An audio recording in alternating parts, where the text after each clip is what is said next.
Hello students, I am Vishal Mishra. हमने अपने पिछले वीडियो में क्वाड्रेटिक इक्वेशन के बेसिक्स को हमने देखा था।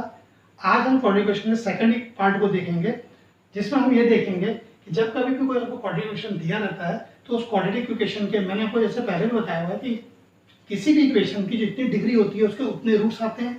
तो सिंस क्वाड्रेटिक इक्वेशन जो है उसकी डिग्री 2 है तो इसके कितने रूट्स आएंगे? 2। अल्फा और बीटा, इसके 2 रूट्स आते हैं। तो कि उन रूट्स की प्रॉपर्टीज क्या होती है इसको चेक करने के लिए हम लोग डिस्क्रिमिनेंट से चेक करते हैं। डी क्या होता है? यदि a square plus b x plus c is equal to 0 दिया हुआ है तो b स्क्वायर माइनस 4ac को हम निकाल लेंगे। ये b है, इसका square minus 4 into a into c, इसे d मिल जाएगा। अब जो d की वैल्यू आएगी उसको हम कंपेयर करेंगे। यदि d की वैल्यू 0 से बड़ी है तो हम लोग कहेंगे रियल एंड अनइक्वल रूट्स आएगा, माने अल्फा और बीटा जो है दोनों रियल रहेंगे और दोनों इक्वल नहीं होंगे। यदि d 0 आ जाएगा तो रियल और इक्वल रूट्स आएगा, और यदि d की वैल्यू 0 से कम है माने नेगेटिव है तो हम सीधा कह देंगे कि इस सवाल का आंसर निकालना पॉसिबल नहीं है, हम सवाल को वहीं पर रोक देंगे। तो हम कोई एग्जांपल लेके इसको देखते हैं कि ये हमको ज्यादा अच्छे से क्लियर होगा। जैसे आपको कोई एग्जांपल दिया हुआ है, आपका एग्जांपल नंबर 16, आपका एग्जांपल नंबर 16 दिया हुआ है 2x square minus 4x plus 3 is equal to 0। इसका हम d की वैल्यू देखें तो इसमें यदि हम इसको ax square plus bx plus c is equal to 0 से कंपेयर करते हैं तो a की वैल्यू आती है 2, b की वैल्यू आती है -4 और c की वैल्यू क्या आती है 3। ये a हो गया, ये b हो गया, ये c हो गया। अब हमको d की वैल्यू निकालनी। d क्या होता है? d डिस्क्रिमिनेंट इक्वल टू क्या होगा? b square minus 4 into a into c. तो b स्क्वायर इन -4 का square -4 into a into c. तो -4 का स्क्वायर कितना होता है? 16 -4 टू 8, 8 3 24, ये क्या आ गया? -8। ठीक, d की वैल्यू क्या आ गई? -8। मैंने बताया था यदि d की वैल्यू लेस देन 0 होगी तो इसके रियल रूट्स पॉसिबल नहीं हो सकते, इसलिए इस सवाल को हम यहीं पर रोक देंगे। हम ये कह देंगे कि इसके रियल रूट्स नहीं आ सकते, इसलिए इसको फर्दर सिंप्लीफाई करने की कोई आवश्यकता नहीं है। अब यदि हम देखते हैं एग्जांपल नंबर आपका 18, एग्जांपल नंबर 18 देखते हैं। हमको एक सवाल दिया गया है 3x square minus 2x plus 1/3 is equal to 0। इसको सॉल्व करना है। अब इसमें a की वैल्यू कितनी आ जाएगी? 3, b की वैल्यू क्या आ जाएगी? -2 और c की वैल्यू क्या आ जाएगी? 1/3। अब d क्या होता है? b square minus 4ac, b कितना है? -2 का स्क्वायर, और a कितना है? 3, c कितना है? 1/3। ये 3 कैंसिल हो गया, -2 का स्क्वायर कितना आएगा? 4, ये आएगा -4। तो d की वैल्यू क्या आ गई? 4 - 4 इक्वल टू क्या आ गया? 0। तब जब d की वैल्यू 0 आती है तो रियल एंड इक्वल रूट्स आता है, मतलब रूट्स रियल रहेंगे लेकिन दोनों रूट्स सेम रहते हैं। अब इसका रूट्स कैसे निकलता है?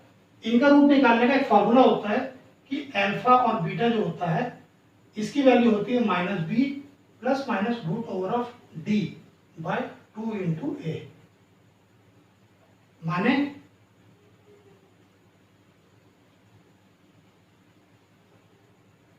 जो रूट की जो वैल्यू होती है वो होती है -b plus minus under root of d। d मतलब क्या? b square minus 4ac bye 2 है।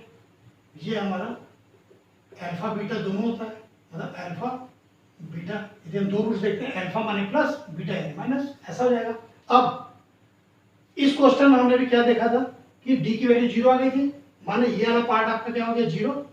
ठीक है, तो आपका जो रूट्स जो आएंगे वो क्या आ जाएंगे? -b/2 है। तो -b की वैल्यू कितनी है? -2 और 2a 2 इंटू 3 तो हो जाएगा 2/6 यानी 1/3। ये हमारा। अब देखिए रूट आपको एक ही मिला, मैंने क्या कहा था कि रूट 2 आते हैं, तो इसलिए आपको लिखना पड़ेगा alpha is equal to 1/3, beta is equal to 1/3। रहेगा रूट वही, लेकिन इसको हम लोग 2 बार लिख देंगे। अब हम कोई दूसरा सवाल देखते हैं, हम कोई दूसरा सम देखते हैं। ठीक है, आपको सम दिया हुआ है 3x² - 5x + 2। Exercise example number 13 का 1, एग्जाम्पल नंबर 13 का फर्स्ट पार्ट आपका दिया हुआ है 3x² - 5x + 2, 3x² - 5x + 2। अब इसको हम इससे कंपेयर कर लें तो a की वैल्यू आ जाएगी 3, b की वैल्यू कितनी आएगी -5 और c की वैल्यू क्या आ जाएगी 2। अब हमें फिर d निकालना है, तो d मैंने बताया था ये होता है b² - 4ac, तो b यानी -5 का square -4 into a into c, यानी ये हो जाएगा 25 - 24 इक्वल टू क्या आ गया 1। तो d की वैल्यू क्या आ गई 1। ये ग्रेटर देन 0 है, तो हमने देखा था कि जब d की वैल्यू 0 से बड़ी रहेगी तो रियल और अनइक्वल रूट्स आएगा। तो हमारे जो रूट्स होते हैं वो हमारे क्या हो जाते हैं -b + √d/2 इंटू a। तो चलो -b की वैल्यू क्या है -5 plus minus √d √1/2 into a की वैल्यू कितनी है 3। तो चलो minus into minus plus +5 plus -1/6 ये x। अब इसका जो दो रूट होंगे वो होंगे अल्फा = 5 + 1/6 और बीटा = क्या हो जाएगा 5 - 1/6। तो 5 + 1 कितना होता है 6, 6/6 कितना होगा 1 और बीटा क्या हो जाएगा आपका 5 - 1 कितना होगा 4, 4/6 क्या हो जाएगा 2/3। इस प्रकार से इसके जो दो सॉल्यूशन आ रहे हैं वो आपका, तो हमने जो है 3x² ये दिया हमने, तो x बराबर -b प्लस माइनस √d दिया, तो b की वैल्यू हमारी क्या -5 है, तो -5 ये प्लस माइनस √1 इंटू 2 इंटू 3, तो ये x इक्वल टू, तो ठीक है, तो ये हमारा 5 + 1/6 हो गया।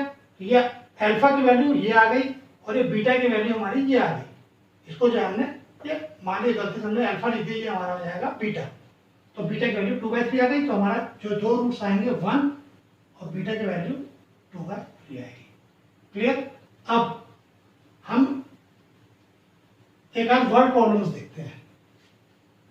ये तो हमारे न्यूमेरिकल प्रॉब्लम्स थे, अभी हम जो है थोड़ा वर्ड प्रॉब्लम को देखते हैं कि वर्ड प्रॉब्लम को क्वाड्रेटिक इक्वेशन में कैसे सॉल्व किया जाता है।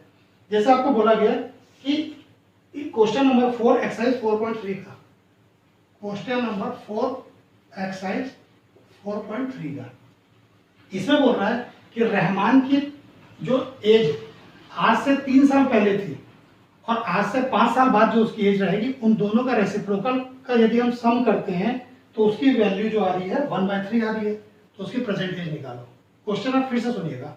रहमान की जो आज की एज है, जो रहमान की आज की एज है, इससे 3 साल पहले की एज और 5 साल बाद की जो एज है, इन दोनों का रेसिप्रोकल यदि हम निकाल दें और उसका सम कर दें तो वो हमारी वैल्यू कितनी आ रही है 1/3। तो उसकी प्रेजेंट एज निकालिए। तो आपने उसकी प्रेजेंट एज को हमने x ईयर मान लिया कि let Rahman's present age is equal to x year. तो उसकी प्रेजेंट एज x ईयर है, तो 3 साल पहले उसकी एज कितनी रही होगी, तो एज बिफोर 3 इयर्स, 3 साल पहले उसकी एज कितनी होगी, इससे 3 साल कम, यानी रही होगी x - 3 इयर्स। अब एज आफ्टर 5 इयर्स, 5 साल बाद उसकी एज कितनी हो जाएगी x + 5 इयर्स। अब क्वेश्चन में क्या बोल रहा है, गिवन क्या बोल रहा है, इसका रेसिप्रोकल और इसका रेसिप्रोकल, इन दोनों का जो सम आ रहा है वो 1/3 आ रहा है। अब इसको हमें सॉल्व करके देखना है। ठीक है, अब इसको आप सॉल्व कर लीजिए। ये आपको हो जाएगा x - 3, ये आपको हो जाएगा x + 5, ये ईयर्स, ये ईयर्स, ये ईयर्स। अब इसको आप सॉल्व करिए, तो 1/x - 3 + 1/3 x plus 5 is equal to 1/3। अब इसको हम लोग एलसीएम ले लेंगे तो नीचे में आ जाएगा x minus 3 into x plus 5, यहाँ आ जाएगा एक्स प्लस 5, यहाँ आ जाएगा x minus 3 is equal to 1/3। अब ये तो आप नोट कर चुके होंगे, इसको हम हटा देते हैं। अब ये आपका आ जाएगा 2x plus 2 x plus x 2x, 5 minus 3 क्या होगा 2 अपॉन नीचे में आ जाएगा x into x plus 5 minus 3 into x plus 5 is equal to 1/3।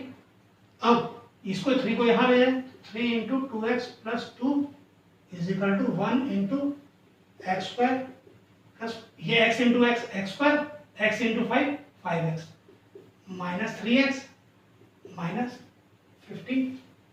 Clear? तो अब यदि हम इसको सॉल्व करके देख लें, ये हमारा जैसे ये हम इसको देखें कि सही है कि नहीं, इसको हम देख लें तो ये हमारा आ जा रहा है एक्स स्क्वायर, ये 5x माइनस 3x कितना आ जाएगा प्लस 2x माइनस 15। ठीक है, अब इसको उस तरफ ले जाइए, 3 2 6 है तो हो जाएगा माइनस 6x, ये 3 2 6 है तो ये आपको हो जाएगा माइनस 6 इक्वल टू 0। अब ये देखना कि हमारे सही है गलत है, x square minus 4x, 2x minus 6 कितना है माइनस 4x, ये हो जाएगा आपका माइनस 21 इज इक्वल टू 0। अब आप ये नोट कर चुके होंगे, इसको हम हटा देते हैं। अब हम d की वैल्यू निकाल देते हैं। अब इसको यदि हम जनरल इक्वेशन से कंपेयर करते हैं तो a की वैल्यू हमारी आती है 1, b की वैल्यू हमें बोल रहा है ax square plus bx plus c is equal to 0 होता है, तो a is equal to 1, b is equal to minus 4 और c इज इक्वल टू कितना आ जाएगा माइनस 21। अब आप d की वैल्यू निकाल दीजिए, तो d क्या होता है b स्क्वायर माइनस 4 इंटू ए सी, b कितना है यहाँ पे माइनस 4, तो माइनस 4 का स्क्वायर माइनस 4 इंटू ए कितना है 1, c कितना है माइनस 21, तो हो जाएगा 16 माइनस 4 का square 16 minus into minus plus 21 into ये कितना हो जाएगा 84, ये आपका हो जाएगा 100। तो d की वैल्यू कितनी आ गई 100। अब हमें इसको आप लोग उतार चुके हैं, अब इसको देखते हैं हम लोग कि अरे हमारा इक्वेशन जो था वो था x square minus 4x minus 21 is equal to 0, ये इक्वेशन था। तो अब हमारा जो वो आता है सॉल्यूशन, वो आता है minus b plus minus under root of d by 2 into a. तो माइनस ऑफ बी, बी के लिए कितनी है minus 4 plus minus under root of 100 by 2 into 1, तो माइनस इंटू माइनस प्लस 4, ये प्लस माइनस 100 का रूट कितना होता है 10 बाय 2। अब इसकी दो वैल्यू आ जाएगी, अल्फा बराबर हो जाएगा 4 प्लस 10 14 बाय 2 और बीटा की वैल्यू क्या हो जाएगी 4 माइनस 10 बाय 2, तो 4 प्लस 10 यानी 14 बाय 2, यानी ये आ गए 7 और ये क्या आ जाएगी बीटा की वैल्यू क्या आ जाएगी 4 माइनस 10 माइनस 6 बाय 2 यानी माइनस 3। अब since alpha and beta are the age of Rahman, so क्या एज किसी की भी नेगेटिव हो सकती है? नहीं हो सकती, तो इसलिए ये वाला सॉल्यूशन हमारा पॉसिबल नहीं होगा। तो ये हमारा सॉल्यूशन है। तो रहमान की एज कितनी है? अभी की एज इसकी 7 ईयर है। अब आपको लगता है, हो सकता है आपको लग रहा हो कि नहीं है 7, हम कैसे मान लेते हैं? तो मैंने आपको बताया था कि जब नहीं समझ में आता तो चेक कर लीजिए। यदि उसकी प्रेजेंट एज 7 है तो 3 साल पहले उसकी एज कितनी होगी 4 इयर्स, 5 साल बाद उसकी एज कितनी हो जाएगी 12 इयर्स। तो इन दोनों का रेसिप्रोकल कर लीजिए, ऐसे आपका आ गया 12, 4 3 जा 12, 12 का ये हो जाएगा 1, ये 4 बाय 12, 4 1 जा 4, 4 3 जा 12। हमने देखा ना क्वेश्चन में कि दोनों के जो एजेस रहेगा उसके जो रेसिप्रोकल रहेगा उसका सम 1/3 होगा। अब हम लोग दूसरा सवाल देखते हैं जिसमें बोला गया है कि एक मोटर बोट है, एग्जाम्पल नंबर 15, एक मोटर बोट है जिसकी speed 18 kilometre per hour still water में है। बोट की स्टिल वाटर में स्पीड जो है 18 किलोमीटर पर आवर है, 18 kilometre per hour still water में। ठीक है, ये जो है स्ट्रीम में मूव कर रही है और यदि ये 24 किलोमीटर का डिस्टेंस ट्रेवल कर रही है, 24 किलोमीटर जो है डिस्टेंस है ये ट्रेवल कर रही है, तो जब ये अपस्ट्रीम जाएगी तो इसको ज्यादा समय लगेगा, मतलब ये बहाव के विपरीत दिशा में जब चलेगी तो इसको ज्यादा समय लगेगा, और जब ये डाउनस्ट्रीम जाएगी तो ये ज्यादा स्पीड में जाएगी। तो बोल रहे जब वो 24 किलोमीटर डाउनस्ट्रीम गई और जब 24 किलोमीटर अपस्ट्रीम आई तो अपस्ट्रीम में उसको 1 आवर ज्यादा लगा, 1 घंटा उसको ज्यादा लगा अपस्ट्रीम में जाने में। तो अब आपको कैलकुलेट करना है कि पानी की स्पीड क्या है, उस स्ट्रीम की स्पीड क्या है। तो सपोज कर लेते हैं हम लोग कि जो पानी की स्पीड है, जिस पानी में वो नाव या बोट चल रही है उसकी स्पीड मान लीजिए x किलोमीटर पर आवर है। मैंने आपको हमेशा बोला कि पहले हमेशा आप कुछ चीजों को बिल्कुल क्लियर कर लिया करें क्या क्या पॉसिबिलिटीज नहीं है। तो अभी हमें ये नहीं क्लियर है कि ये x बड़ा है कि 18 बड़ा है, लेकिन आप लॉजिक लगाइए, यदि पानी की स्पीड ज्यादा होगी तो क्या बोट चल सकती है? नहीं चल सकती। तो बोट कब चलेगी? जब बोट की स्पीड ज्यादा होगी। इसका मतलब 18 जो है वो x से बड़ा है। क्लियर? और आप हमेशा से जानते हैं कि स्पीड ड्यूरिंग डाउनस्ट्रीम, जब वो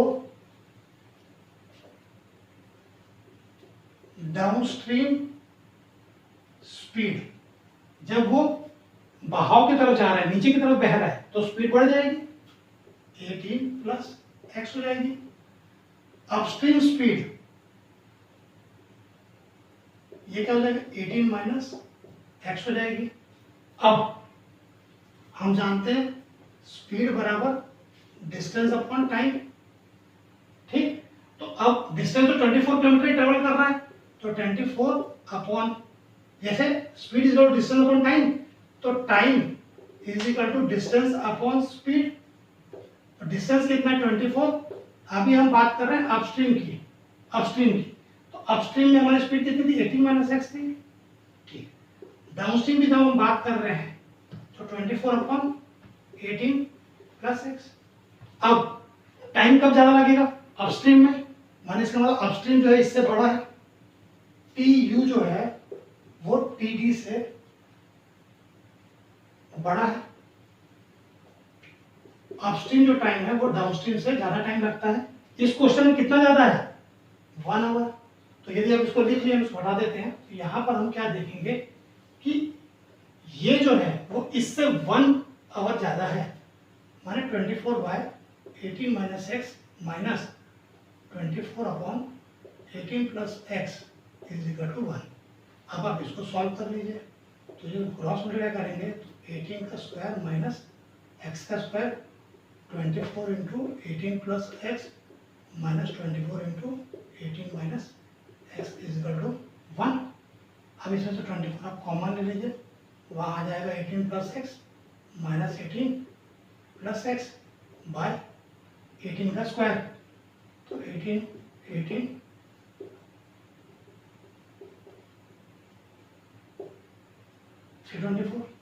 324 minus x square equal to 1। अब ये 18 कैंसिल हो गया, यहाँ पे 2x, तो यहाँ गया 48x is equal to 324 minus x square. अब ये इक्वल टू ये है, तो अब इसको इधर ले आइए, तो ये हो जाएगा x square plus 48x minus 324 is equal to 0। तो ये हमको इक्वेशन मिल गई है, अब हमको इस इक्वेशन को सॉल्व करना है अपने मेथड से, ये जो है हमारा इसकी वैल्यूज क्या आएगी। तो अब यदि हम देखें तो ये a इज इक्वल टू 1 है, b इज इक्वल टू 48 है, c is equal to minus 324 है, तो d इज इक्वल टू क्या होता है? b square minus 4ac। तो b कितना है? 48 का स्क्वायर माइनस 4 इंटू a कितना है? 1, c कितना है? माइनस 324, तो माइनस इंटू माइनस प्लस आ गया, 324 इंटू ये कितना? 4 4 से 16, 1 कैरी 4 to the 8 1 9, 4 3 से 12। अब 48 का स्क्वायर देख लीजिए क्या आ जाएगा? 48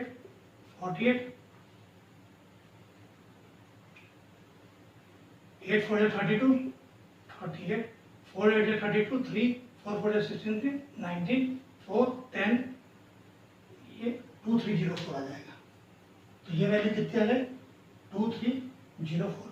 इसको ऐड कर लीजिए 3600, ये हमारी वैल्यू आ गई डी की वैल्यू।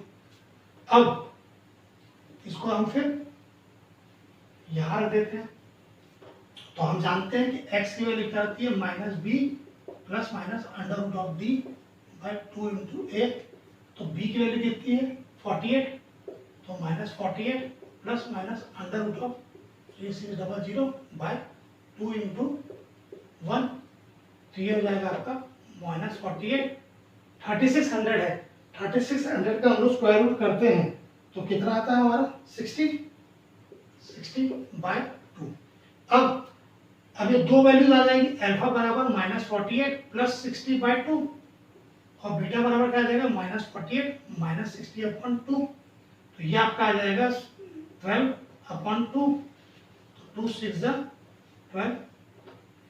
अल्फा की वैल्यू क्या आ गई 6 और बीटा की वैल्यू यदि हम निकालेंगे तो ये आ जाएगा 8 बाई 2 -54 किलोमीटर पर आवर। तो since the speed can not be negative, तो फिर यहाँ पर है कि बीटा जो है जो -54 हो रहा है ये सॉल्यूशन पॉसिबल नहीं है, तो हम इसको नहीं देखेंगे। हम आपको काटना नहीं, जैसे मैं काट रहा हूँ, मैं समझाने के बता रहा हूँ कि हम इस पोर्शन को नहीं देखेंगे।